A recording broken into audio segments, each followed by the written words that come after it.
తిరిగి బీసీఎన్ న్యూస్కి స్వాగతం. పశ్చిమ గోదావరి జిల్లా నరసాపురం మండలం పసలదేవి గ్రామంలోని రామాలయంలో ధనుర్మాస సందర్భంగా శ్రీమాన్ వెంకటాచల స్వామిచే రావూరి వెంకటరావు దంపతులు గంగవాళ్లసం గోదాదేవికి ఊంజల్ సేవ వంటి కార్యక్రమాలు ఆలయ ప్రాంగణంలో మహిళలచే ప్రత్యేక పూజలు నిర్వహించారు. తిరుమల తిరుపతి దేవస్థానం, హిందూ ధర్మ ప్రచార పరిషత్ ధనుర్మాస ప్రత్యేక కార్యక్రమంలో భాగంగా పసలదేవి రామాలయంలో ప్రతిరోజు సాయంత్రం శ్రీమాన్ వెంకటాచలులు తిరుప్పావై ప్రవచనాలు భక్తులకు వివరిస్తున్నారు. ఈ గ్రామం పసలదేవి నరసాపురం మండలం ఈ గ్రామంలో ఉంటుంది. ఇది పూర్తి వైష్ణవ గ్రామం, అంటే విష్ణువుని ఆరాధించే గ్రామంగా మంచి పేరు ప్రతిష్ట పొందినట్లది. ఈ చుట్టుపక్కలంతా కూడా ఎక్కడైనా సరే వీళ్ళు నామం పెట్టుకుని వెళ్ళినట్లయితే మీది పసలదేవేనా అని అడుగుతూ ఉంటారండి. అటువంటి గ్రామం. ఈ గ్రామంలో రామాలయం ఒకటి ఉంది.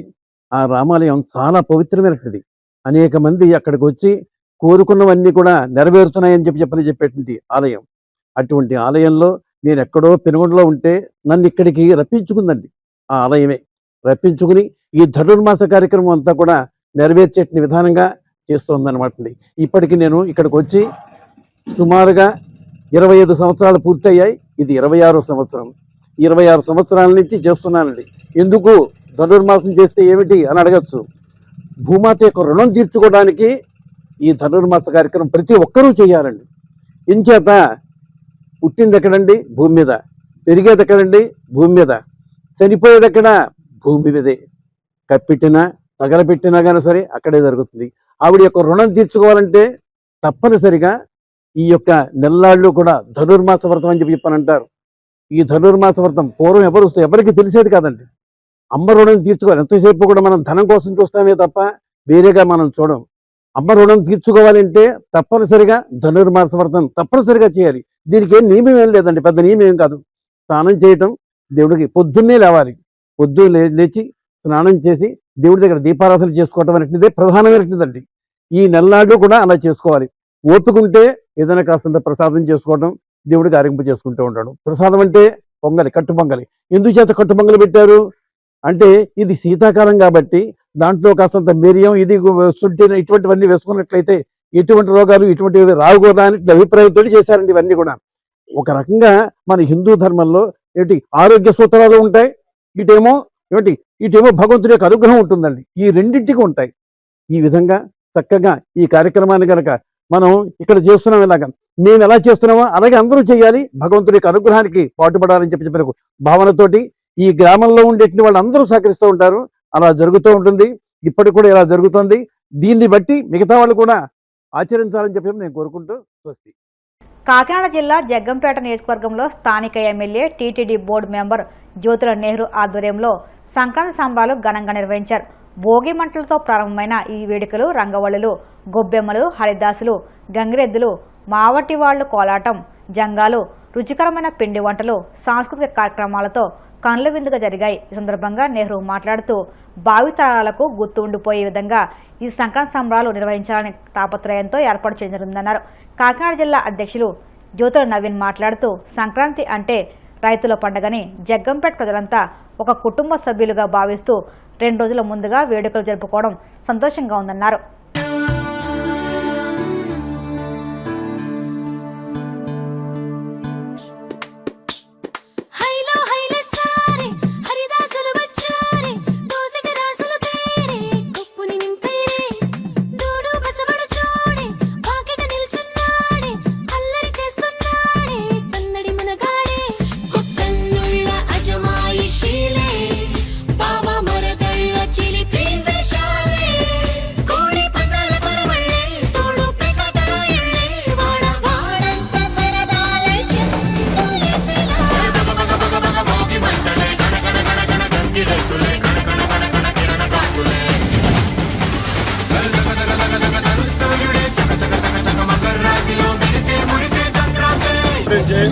పెద్ద పండుగ అన్నది మనకి భారతదేశంలో ఒక అత్యున్నతమైనటువంటి పండుగ కాకుండా ఈ అవకాశం ఇచ్చినటువంటి మన పెద్దలందరికీ కూడా దానికి జ్ఞప్తి తెచ్చుకుని నీరాజనం పలికేటటువంటి పండుగ కూడా పెద్ద పండుగ. పెద్దలు దీన్ని చెప్తారు. అటువంటి పెద్ద పండుగని ఈ రోజు రాష్ట్ర ప్రభుత్వం ఒక జాతీయ పండుగ, అధికారిక పండుగ గుర్తించి చంద్రబాబు నాయుడు గారు ముఖ్యమంత్రి అయిన దగ్గర నుంచి కూడా గతం నుంచి కూడా ఈ పండుగను ప్రభుత్వ పరంగా చేయడం జరుగుతుంది. అందులో భాగంగానే మనం జగ్గంపేట నియోజకవర్గ హెడ్ క్వార్టర్ జగ్గంపేటలో ఈ పెద్ద పండుగ కార్యక్రమాన్ని నిర్వహించుకోవడం జరిగింది. నిజంగా నేను ఒక చిన్న పిలిపిస్తే అందరూ సాంప్రదాయబద్ధ దుస్తులతో రావాలి అని చెప్పి ఒక చిన్న పిలిపిస్తే అందరూ కూడా సాంప్రదాయ దుస్తులతో రావడం. ఇక్కడ జరుగుతున్నటువంటి ఈ కన్నుల వైభవాన్ని చూస్తే నిజంగా ఆంధ్రదేశంలో ఉన్నటువంటి పండగ అంతా కూడా మన జగ్గంపేటలోనే రంగరించుకుంది అని చెప్పేసి అనిపిస్తున్నటువంటి సందర్భం. ఎప్పుడో పూర్వం చిన్నప్పుడు చూసినటువంటి విన్యాసాలన్నీ కూడా పండగ కార్యక్రమం ద్వారా మనం తిలకించడం జరుగుతుంది. ఇది చాలా ఆనందదాయకం, అలాగే మన ప్రాంతానికి శుభదాయకం. ఏలూరు జిల్లా భీమడోలు నుంచి వడ్లపట్ల గ్రామానికి ఉపాధి హామీ నిధులు 40 లక్షల వ్యయంతో నిర్మించిన సీసీ రోడ్లను ఎమ్మెల్యే పసుమట్ల ధర్మరాజు ప్రారంభించారు. ఈ సందర్భంగా ఆయన మాట్లాడుతూ గ్రామీణ ప్రాంతాల్లో మౌలిక సదుపాయాల అభివృద్ధి ప్రభుత్వ ప్రధాన లక్ష్యమని తెలిపారు. ఈ సీసీ రోడ్డుతో గ్రామస్తులకు రాకపోకలు మరింత సులభమవుతాయని, రైతులు తమ వ్యవసాయ ఉత్పత్తులను మార్కెట్లకు తరలించడంలో ప్రయోజనం చేకూరుతుందని పేర్కొన్నారు. ఉపాధి హామీ పథకం ద్వారా చేపడుతున్న అభివృద్ధి పనులు గ్రామాల సమగ్ర అభివృద్ధికి దోహదపడుతున్నాయన్నారు.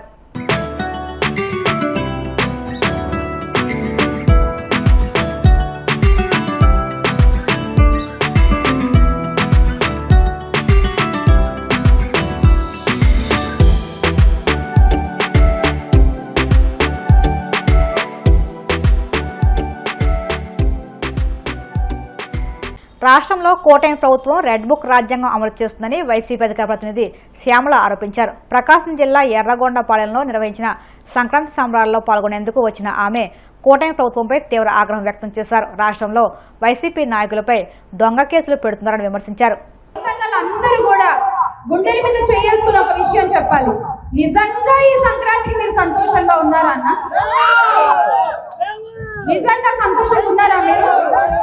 గత 5 సంవత్సరాలు జగన్మోహన్ రెడ్డి గారు ముఖ్యమంత్రిగా ఉన్నప్పుడు ప్రతిరోజు సంక్రాంతిగా ఉండేది రైతన్న ఇళ్లలో. మీరు విత్తు నాటే దగ్గర నుంచి, ఏ మట్టిలో ఏ విత్తు నాటాలో దగ్గర నుంచి చెప్పి, ఆ పంటకి ఏమన్నా ఆపదొస్తే విపత్తు వస్తే దానికి నేను అండగా ఉంటాను అంటే నష్టపరిహారం కూడా ఏర్పాటు చేసి ఆర్బీకే సెంటర్లు పెట్టి పంట కొనుగోలు దగ్గర నుంచి కూడా డబ్బులు మీ చేతికి వచ్చే వరకు జగన్మోహన్ రెడ్డి గారు ప్రతి రైతుకి అండగా నిలబడ్డారు. ఆ విషయం మనం మర్చిపోకూడదు. కానీ ఈ రోజున కూటమి ప్రభుత్వంలో ఏం జరుగుతోంది? టమాటా రైతులు, నిమ్మ రైతులు, మామిడి రైతులు, పత్తి రైతులు, పొగాకు రైతులు ప్రతి ఒక్కళ్ళు కూడా లబో దిబో అన్నో రామచంద్ర ఓ లక్ష్మణ ఏడుస్తున్నటువంటి పరిస్థితి కనిపిస్తోందా లేదా? ఆంధ్ర రాష్ట్రానికి ముఖ్యమంత్రిగా జగన్మోహన్ రెడ్డి గారిని గెలిపించుకోవాలి అని మీకు మరొకసారి గుర్తు చేస్తా ఉన్నాను. ఈ భోగి మంటల్లో చెడు వస్తువులు, పనికిరాని వస్తువులు, మనకి ఏదైతే అడ్డం ఉన్నాయో ఆ వస్తువులు మనం మంటలో వేస్తాం. ఈ భోగి మంటలకి నేను ప్రతి ఒక్కరికి చెప్తున్నాను, ఈ రోజున రాష్ట్రంలో అడ్డంగా మనకున్నది, రాష్ట్రానికి ఒక పెద్ద కీడులా మారింది రెడ్ బుక్. తగలెట్టేయండి రెడ్ బుక్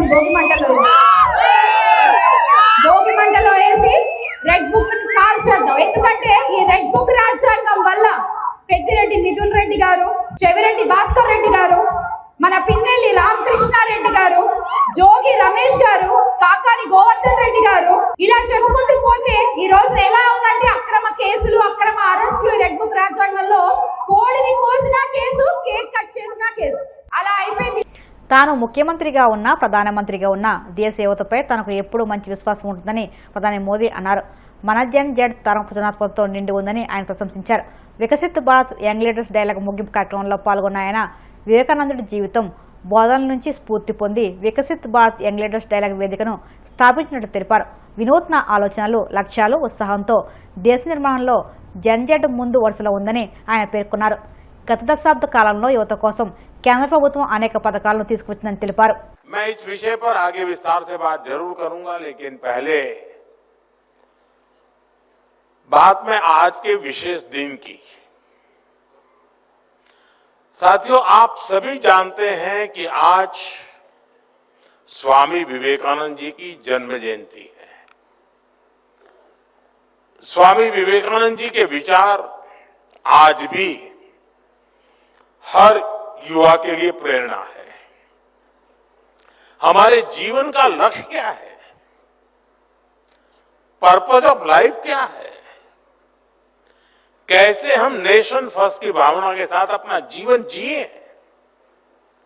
हमारे हर प्रयास में समाज का, देश का हित हो, इस दिशा में स्वामी विवेकानंद जी का जीवन हम सभी के लिए बहुत बड़ा मार्गदर्शक है, प्रेरक है।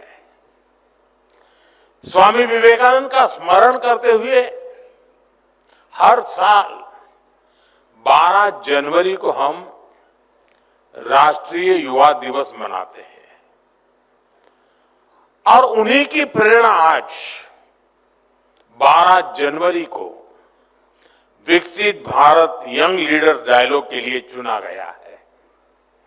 साथियों, मुझे खुशी है कि बहुत ही कम समय में विकसित भारत यंग लीडर्स डायलॉग इतना बड़ा प्लेटफॉर्म बन गया है। एक ऐसा प्लेटफॉर्म जहां देश के विकास की दिशा तय करने में युवाओं की सीधी भागीदारी होती है। करोड़ों नौजवानों का इससे जुड़ना, 50 लाख से अधिक नौजवानों की रजिस्ट्री, 30 लाख से अधिक युवाओं का विकसित भारत चैलेंज में हिस्सा लेना, देश के विकास के लिए अपने विचार शेयर करना, इतने बड़े स्केल पर युवा शक्ति का एंगेज होना अपने आप में अभूतपूर्व है।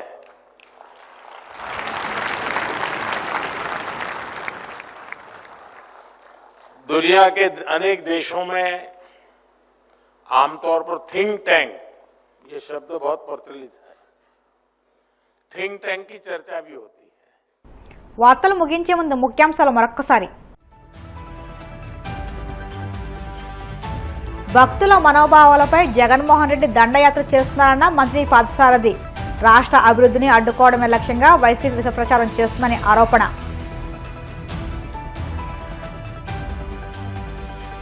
కనకదుర్గ పాలక మండలి దేవాలయ సంప్రదాయాలను కారు రాస్తుంది. మాజీ మంత్రి వెల్లంపల్లి శ్రీనివాస్, వైసీపీ మాజీ ఎమ్మెల్యే మల్లాది విష్ణు ఆగ్రహం.